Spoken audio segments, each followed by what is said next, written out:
नगर आयुक्त साहब, डीडीसी साहब, सिविल सर्जन साहब, एडीएम साहब, एसडीएम साहब, यहाँ पे उपस्थित मधुबनी के सभी सम्मानित नागरिकगण, यहाँ पे उपस्थित मीडिया के सभी हमारे बंधुओं भाइयों, सबसे पहले सभी को बिहार दिवस की बहुत बहुत शुभकामनाएं, बहुत बहुत बधाई। बिहार आज लगभग 112 साल का हो गया है, जैसा अभी डीडीसी साहब बता रहे हैं कि 1912 में बिहार बंगाल से कट करके बिहार और उड़ीसा एक साथ अलग हुआ था। फिर 1936 में उड़ीसा से कट करके बिहार, और उसके बाद 2000 में झारखंड भी अलग हुआ, और जो वर्तमान अभी हमारा बिहार है वो है अभी 2000 के बाद झारखंड से हटकट नहीं देगा। तो हमारे जैसा बताया डीडीसी साहब ने कि बिहार हमेशा से हर चीज़ में अग्रणी रहा है। बिहार ज्ञान की धरती गई है, बुद्ध की धरती गई है, क्रांति की धरती गई है, और हर चीज़ में अग्रणी रहा है। और जैसा आपको पता है कि अभी लोकसभा चुनाव है हमारा, और उसमें हम थोड़ा सा पिछड़ रहे हैं। जो हमारा वोटिंग प्रतिशत है 57-58% है, जो कि अन्य राज्यों के मुकाबले, जो अन्य विकसित राज्य हैं उनके मुकाबले हमारा कम है। और बिहार जैसा आपको पता है, सभी जैसे यहाँ भी जितने लोग हैं, देखने से समझ में आता है कि बिहार युवा लोगों का राज्य है। ज़्यादा यहाँ पे 50% से ज़्यादा युवा ऐसे हैं जो अंडर 25 एज के हैं। तो आपका युवाओं का इसमें योगदान बहुत इम्पोर्टेंट है। ज़्यादातर ऐसे युवा होंगे जो कि पहली बार मतदान देंगे इस बार। तो ये आवश्यक है कि आप लोग जरूर जाए, वोट दें, क्योंकि बिहार हमेशा से जो लोकतंत्र कहते हैं, लोकतंत्र की जननी बिहार को ही कहा जा सकता है। अगर इतिहास हम लोगों ने जो पढ़ा है उसमें बहुत ही क्लियरली बताया गया है। और उसमें अगर हम हमारा जो लोकतंत्र का पर्व लोकसभा चुनाव होने वाला है, उसमें अगर कुछ हम लोग पिछड़ेंगे तो ये अच्छा नहीं होगा। तो इसलिए आप सभी से अनुरोध है कि खुद भी आप जाए। जब वोटिंग होगा, हमारे यहाँ 2 चरणों में चुनाव है, 7 मई को और 20 मई को। 7 मई को झंझारपुर लोकसभा का चुनाव होगा और 20 मई को मधुबनी लोकसभा का चुनाव होगा। तो सभी लोग जाए, और अभी जब आप अपने गांव में जाएं, घरों में जाएं, तो अपने परिवार के लोगों को, अपने गांव के लोगों को, अपने मोहल्ले के लोगों को भी प्रेरित करें कि चुनाव देना बहुत ही महत्वपूर्ण है, और जरूर चुनाव वोटिंग में ये योगदान करें। उससे ही हमारा लोकतंत्र जो है और मजबूत होगा। जैसा अभी 2 दिन पहले मिथिला महोत्सव था, उसमें हमारे आदरणीय प्रमंडलीय आयुक्त सर मनीष सर ने एक लक्ष्य भी हमारे लिए निर्धारित किया था कि इस बार जो है मधुबनी में 70% चुनाव मतदान होना चाहिए। इसमें आप सभी का योगदान बहुत इम्पोर्टेंट है, तभी हम लोग ये 57-58% जो अभी है चुनाव का मतदान का परसेंटेज, वो 70% हो सकता है। तो मैं आशा करता हूँ कि आप लोग जाएंगे।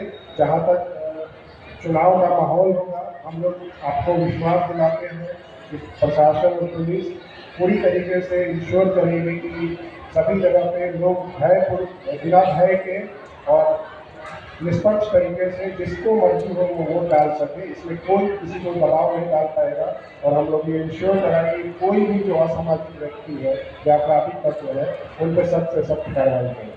तो मैं एक बार फिर से आप सभी को बिहार दिवस की बहुत बहुत शुभकामनाएं देता हूँ। धन्यवाद।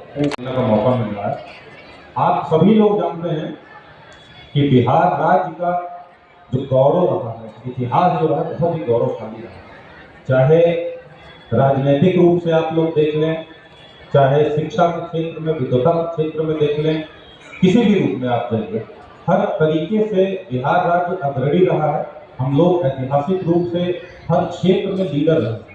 चाहे वैचारिक रूप से आप लोग देख लें, हम लोगों ने पूरे देश की, पूरी दुनिया के लिए मार्ग प्रशस्त किया है। राजनीतिक रूप से अगर आप लोग देखेंगे तो यहाँ से जो सबसे पहला पूरे भारत का साम्राज्य जो हुआ था, यही से पाटलिपुत्र राजधानी अपने बिहार राज्य से हुआ था।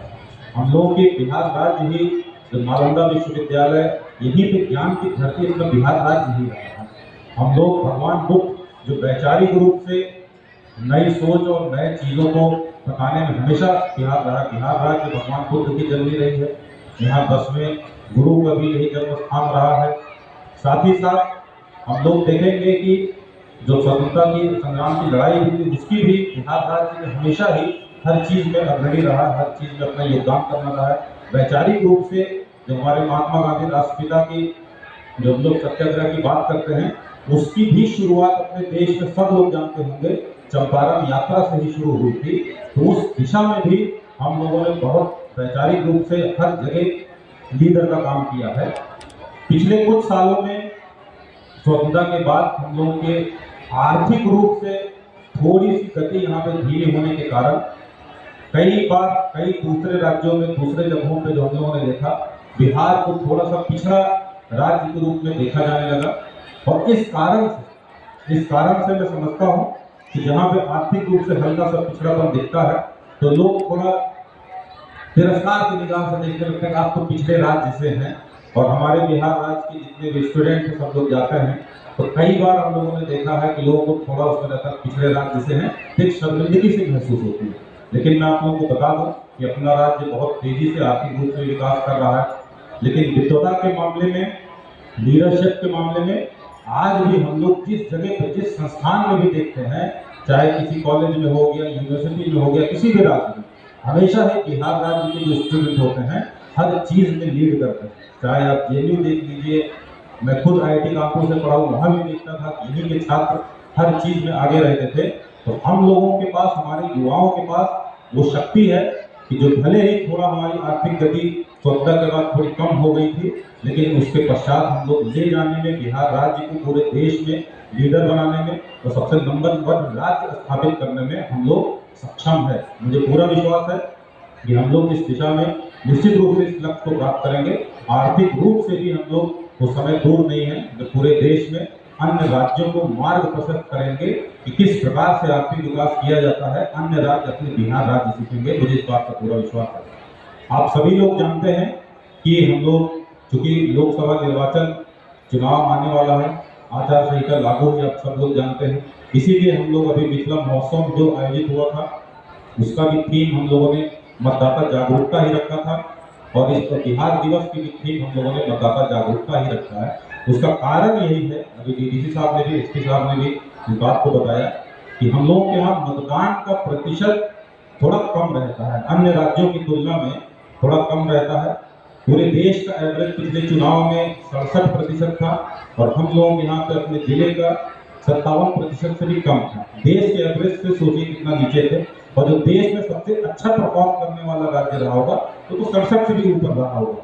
तो सोचिए हम लोग को कितना गैप है। और उसका कारण हम लोग को पता भी है। उसका प्रमुख कारण है कि हमारे राज्य के लोग काम करने के लिए कई बार बाहर चले जाते हैं या पढ़ाई करने के लिए बच्चे बाहर चले जाते हैं। मतदाता सूची में तो नाम उनका जुड़ जाता है, लेकिन उसके बाद मतदान के दिन यहाँ नहीं रहने के कारण मतदान नहीं दे पाते, मतदान का प्रतिशत गिरता। तो मैं आप सभी लोगों से अनुरोध करूंगा कि चुनाव के अवसर पे जितने भी आपके परिवार के सदस्य अगर बाहर हैं, चाहे पढ़ाई के लिए चाहे रोजगार के सिलसिले में, तो मेरा यही अनुरोध है सभी लोगों को, जिस प्रकार से हम लोग अपने राज्य का पावन पर्व छठ पर्व में आमंत्रित करते हैं, परिवार के सभी सदस्य आते हैं, तो लोकसभा निर्वाचन भी प्रजातंत्र का महापर्व के रूप में ही आप लोग इसको मनाएं और परिवार के जितने सदस्य हैं बाहर सब लोगों को आमंत्रित करें और सभी लोगों से अनुरोध करें कि सब लोग मतदान में हिस्सा लें। बहुत देर से हम लोग पिछले 2-3 दिन से मिथिला महोत्सव में भी हम लोगों ने इस बात की अपील की और स्वीप एक्टिविटी के तहत जागरूकता के बहुत कार्यक्रम भी हम लोग कर रहे हैं। बस मुझे अभी एसपी साहब ने तिथियां भी बताई, मैं बस एक बार जानने के लिए कि आप लोग कुछ सुन रहे थे कि नहीं, मैं जानना चाहता हूं कि क्या आपको आपके जिले में जो मतदान की तिथि है लोकसभा निर्वाचन की जानकारी है कि नहीं। मीडिया भाइयों से अनुरोध है नहीं बताएंगे। मधुबनी लोकसभा निर्वाचन क्षेत्र की अलग तिथि है, झंझारपुर लोकसभा निर्वाचन क्षेत्र की अलग तिथि है। कोई अगर बताए तो मुझे बहुत खुशी होगी। हाथ खड़ा करें कितने लोगों को तिथियां पता है। बहुत अच्छा। झंझारपुर का कब है? मधुबनी का तो बहुत खुशी हुई। तो मुझे जागरूक है, जानते ही हैं हमारे मधुबनी जिला के निवासी जागरूक हैं। तो बहुत बहुत धन्यवाद। तो मुझे पूरी उम्मीद है कि अभी एसपी साहब भी बता रहे थे कि मिथिला महोत्सव के अवसर पे कमिश्नर सर ने भी आप लोगों से अपील की थी और जितने लोग उस समय उपस्थित थे, हालांकि बारिश हो रही थी, थोड़ी उपस्थिति कम थी, आज को देख रहे काफी संख्या में है लोग, तो सभी लोगों ने ये आश्वस्त किया था कि इस बार जो मतदान का प्रतिशत 70% से ज्यादा पार कराने की कोशिश करेंगे। मुझे पूरी उम्मीद है कि आप सभी लोग मतदान प्रतिशत बढ़ाने में अपना पूरा योगदान करेंगे। स्पेशली विशेष रूप से जो बाहर लोग रहे हैं उनको जरूर बुला लीजिए और जो यहाँ पे भी है उनमें भी जो युवा मतदाताओं में थोड़ी सी जागरूकता कमी लगती है, नाम जुड़वा लेते हैं, लेकिन उनको लगता है कि मतदान केंद्र पे मतदान करने के लिए क्यों परेशान होने जाए, गर्मी का समय है, धूप में क्या करने जाए। तो मैं आप लोगों को बता देना चाहता हूँ कि मतदान केंद्रों पर आयोग के निर्देश के आलोक में हम लोग मूलभूत सुविधाएं वहाँ उपलब्ध करा रहे हैं। सभी जगह महिला और पुरुष के अलग अलग शौचालय रहेगा, साथ ही साथ शेड की व्यवस्था रहेगी ताकि मतदाताओं को इस कड़ाके धूप में लाइन में न लगना पड़े। इसके अलावा पीने के पानी की व्यवस्था हम लोग कर रहे हैं, तो मतदाताओं को किसी प्रकार का कष्ट न हो उसको हम लोग सुनिश्चित करेंगे। एसपी साहब भी अभी आश्वस्त करके गए, हम लोग लगातार अभी से ही ये अभियान चला रहे हैं कि सुरक्षा की पूरी व्यवस्था रहे। जितने असामाजिक तत्व हैं पहले ही चिन्हित करके उनके खिलाफ कार्रवाई की जा रही है, ये हम लोग सुनिश्चित कराएंगे। आप लोगों को आश्वस्त करते हैं कि मतदान एकदम शांतिपूर्ण ढंग से होगा, एकदम निष्पक्ष होगा, किसी भी मतदाता को किसी प्रकार से भयभीत होने की जरूरत नहीं है। आप सभी लोग इस महापर्व में अपने मतदान केंद्रों पर आमंत्रित हैं। हम लोग की सौभाग्य की बात है कि आज हमारे राज्य का भी जन्म दिवस है और मुझे जानकारी मिली हमारे एसपी साहब का भी आज जन्मदिन है। तो मैं अंत में एसपी साहब को भी जन्मदिन की ढेर सारी शुभकामनाएं देता हूँ और बिहार दिवस के अवसर पे सभी मधुबनी जिला वासियों को ढेर सारी मेरी तरफ से शुभकामनाएं। बहुत बहुत धन्यवाद।